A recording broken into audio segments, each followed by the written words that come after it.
Sawadee krap. My name is Imtiaz Muqbil. I am the executive editor of Travel Impact Newswire based in Bangkok. This special report will focus on the strategic plan to reboot Thai tourism with a Visit Thailand Year 2022 campaign. I will take a critical thinking approach, but in an honest and constructive context. Details of the plan were unveiled by the Tourism Authority of Thailand in a media press conference on February the 11th, along with details of the Thailand Tourism Festival. The strategy is designed to facilitate the recovery of Thai tourism from the devastating impact of the COVID-19 pandemic, even though it is not medically over. Ever since its outbreak in 2020, the TAT has been working overtime to manage the fallout. The most important challenge has been to communicate the on-again, off-again scenarios. This has been exceedingly complex, but the TAT has done an absolutely stellar job. The following few slides show how the TAT has sought to keep the public informed in spite of the frustrating twists and turns. Just going back to September 2021, the reopening covered the Phuket Sandbox and a few other destinations. Here are a few more. Phuket and Samui were stepping up the pace. Other schemes were also being rolled out, such as the special tourist visa. The quarantine period was also fluctuating. Adjustments continue to be made in November and December. In December, some more changes were made in the entry rules in anticipation of some relief over the Christmas-New Year period. Going into the new year, more changes were made to both the entry rules and the domestic restrictions on business activities. All a very frustrating process for the suffering industry stakeholders.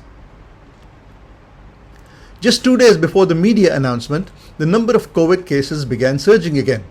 Nevertheless, under the national policy to maintain the right balance between saving lives and livelihoods, the Thai government is moving ahead with an umbrella strategy to live with the virus and reopen Thailand in a phased manner.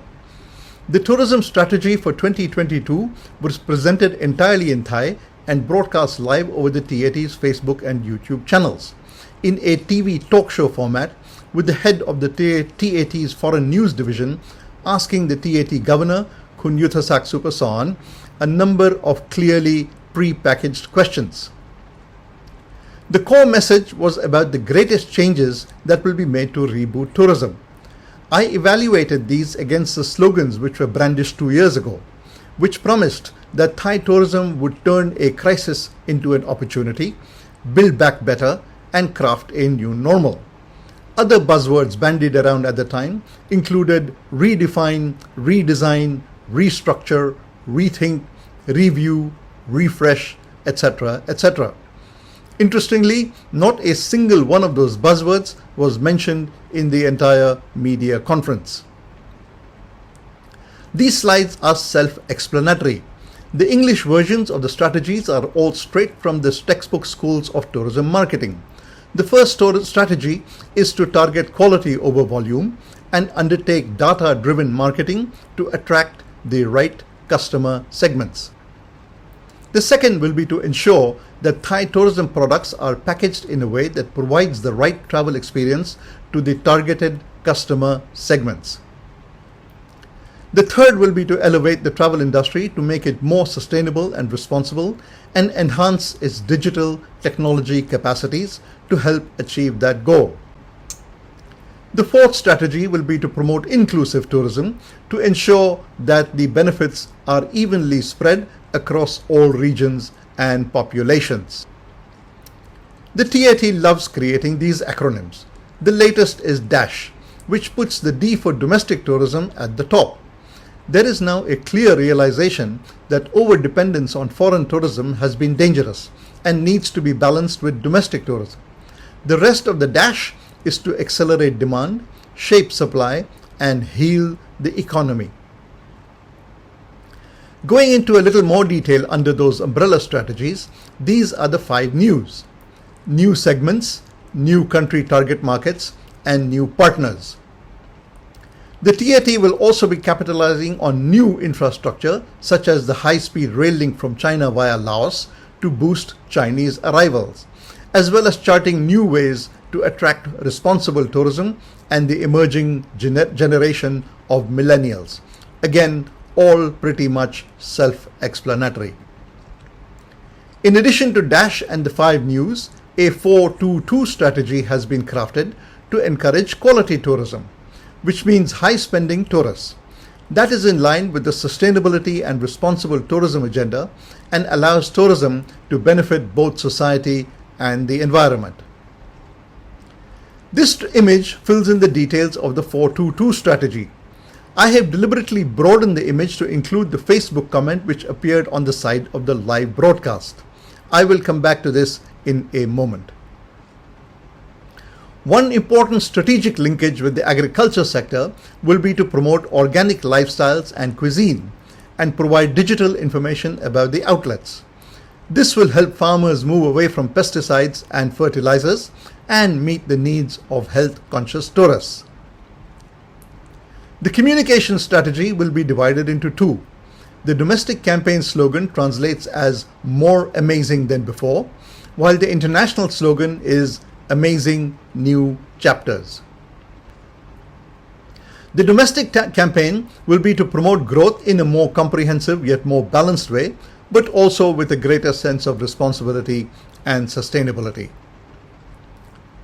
The TAT will create a new product catalog of tourism experiences that fit in with that strategy. These are the action plans for the TAT's 45 domestic tourism offices. The slogan is "Rebrand, Reboot and Rebound." Adding to the alphabet soup is this menu of A to Z product and service offerings. These 3 points summarize the entire strategy. Now, all the following comments are directed at the entire tourism industry, not just the TAT.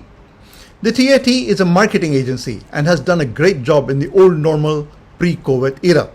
What happens in the post-COVID era will involve the entire tourism industry, especially the private sector, which has been a part of the problem over the years, even though it likes to delude itself into believing that it is always a part of the solution. Here are 3 of my personal observations. Firstly, compared to the original Visit Thailand Year 1987, Thailand no longer has a unique and distinct competitive advantage. Every country in the world today has a massive capacity waiting to be filled. Every country is following the same strategy and promoting the same products and targeting the same customer segments and markets. Every destination will be chasing the same group of clients from the same opening up countries. Secondly, the Thai product, its culture, cuisine, heritage, service quality remains by and large the same. The tourism sector faces the challenge of putting old wine in a new bottle.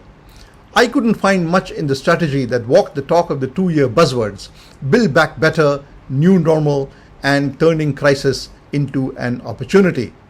The greatest changes are all textbook strategies which I have repeatedly heard over 41 years of covering Thai tourism, especially during the bounce back campaigns which follow every crisis. Thirdly, the plan made no mention of the worsening external risks. The global, regional, and domestic operating environment is extremely unstable. These geopolitical, social, economic, and technological risks are never factored into Thai tourism presentations.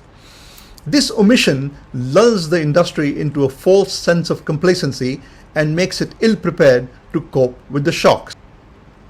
Fourthly, it is not clear whether Thailand is adequately prepared to deliver on the promise. Yes, work from Thailand will be a great move, but will the workers require work permits? Where will they pay their taxes? Yes, cryptocurrency will be a big issue, but is the industry ready for all the risks and downsides, given the fact that many governments themselves have not set the legal processes in place? I believe the TAT missed opportunities to make some really great changes. Here are 3 of them. This double pricing scheme exists not just in Thailand, but many parts of the world. Someone on Facebook entered the live broadcast and made their feelings clear. Hundreds of people read it. By constantly framing quality tourists in terms of how much money they spend, the TAT inadvertently portrays tourists as cash cows waiting to be milked.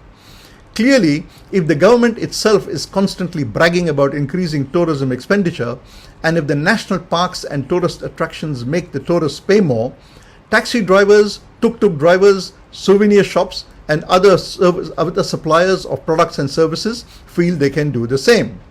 It's time for this officially sanctioned dual tourism pricing scheme to be trashed.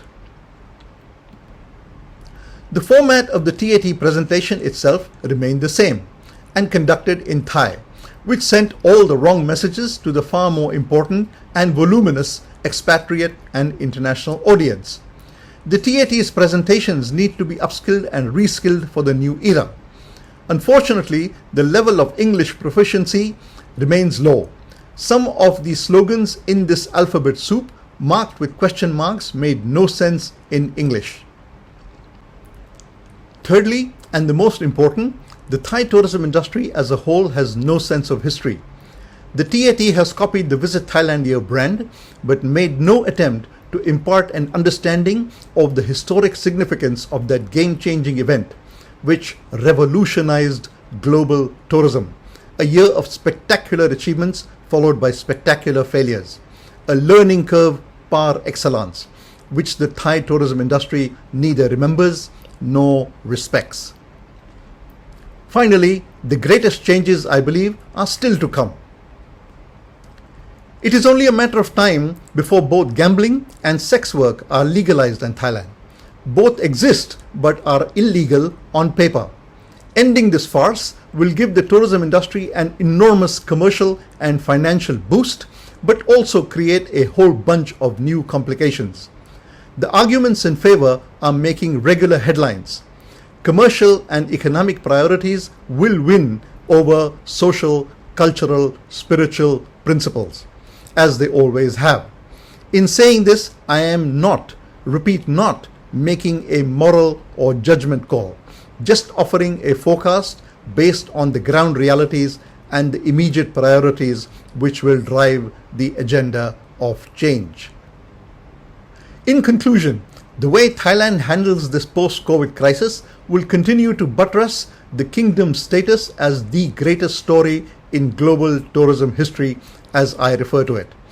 Just as the historic Visit Thailand Year 1987 changed tourism for decades, this year too will see developments which will determine the future of tourism for years to come. As Thailand's leading travel and tourism journalist cum historian, I am monitoring these changes from a critical thinking perspective. It is my fervent hope that the entire tourism industry in Thailand, ASEAN, Asia, and the world will learn from its mistakes, debate and discuss the emerging issues in a democratic, free, and constructive spirit, and truly walk the talk of building back better, creating a new normal, and turning a crisis into an opportunity. Thank you for watching. If this report gave you food for thought, please click like and subscribe to the Travel Impact Newswire channel. You can access this and all my earlier YouTube lectures on my website at the link on the screen. Academics, consultants, and anyone else who uses any of the material, please kindly have the professional courtesy to give credit. Thank you and Sawadee Krap.